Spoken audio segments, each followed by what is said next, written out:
supports that, and we have shared no intelligence with Chairman Schiff or any other member of Congress that Hunter Biden's laptop is part of some Russian disinformation campaign. It's simply not true.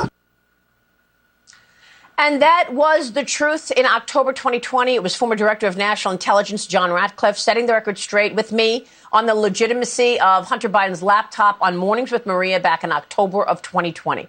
Just weeks before the election, he will join us later in the hour this morning to weigh in on a new whistleblower's claim that the FBI falsely labeled the laptop as disinformation to help Joe win the election.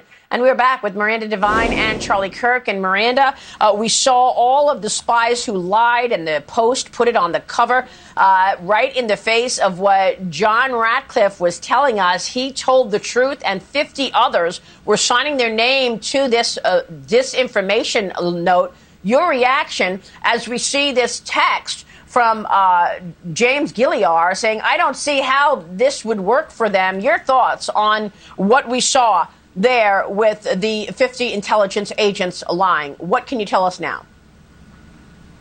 Well, look, this new communication is really a bombshell, and it comes from a whistleblower who has gone to the Republican congressional investigators who are looking into Hunter Biden's laptop.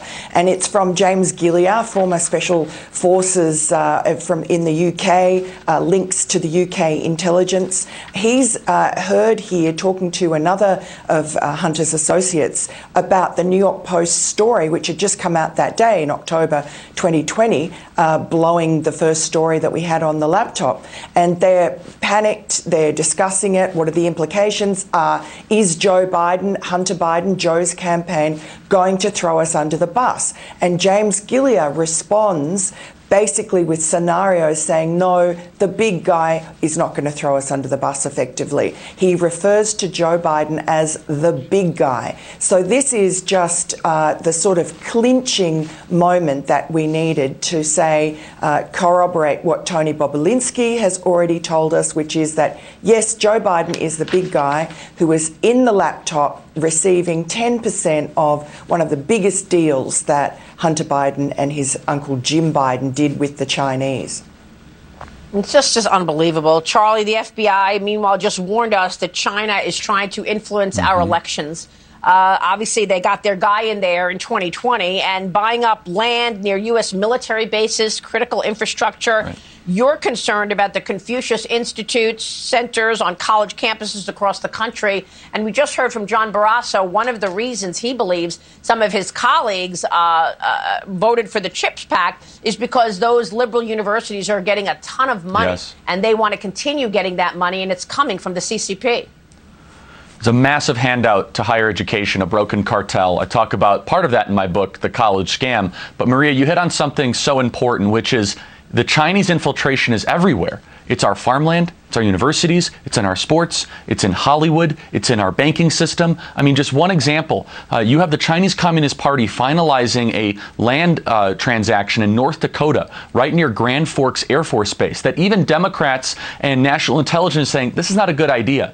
Yet the Republican governor of North Dakota is inviting the CCP to go buy this farmland right near our military installations. You mentioned the Confucius Institutes. The Confucius Institutes are Chinese Communist Party installations on American college campuses that the Federal Bureau of Investigation has said this is a major national security threat. Now, thankfully, some of those are finally starting to shut down, but there's still dozens of them across the country. In what world is it acceptable, prudent, or wise for America to invite our greatest enemy, you could call it an adversary or rival, whatever, they're not our friend, into our universities, our farmland, our schools, near our children? It is backwards, and it is for some reason that I can't quite figure out, Maria, we are doing this to ourselves. I hope that these new Republican candidates will start to draw the line and say China has no business in our farmland or our schools.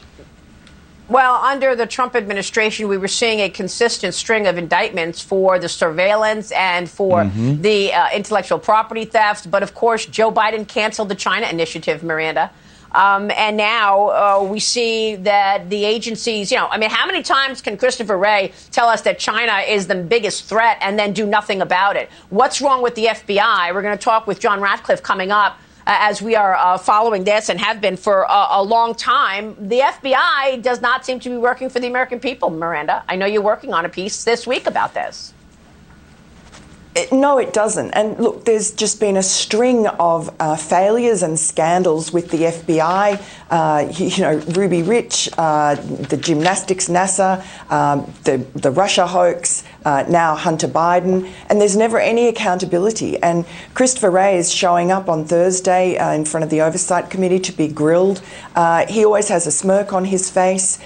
He seems to be very happy with his own management of the agency, which is a disaster. I think the opinion polls show that the American people hold the FBI in contempt. That's a terrible thing for an agency that we spend $10 billion a year funding. Yep, we're going to talk about that coming out with John Ratcliffe. And Charlie, congrats on the book, The College Scam, examining the impact college is having for our country. Inflation, big time there as well. Thank you to you both.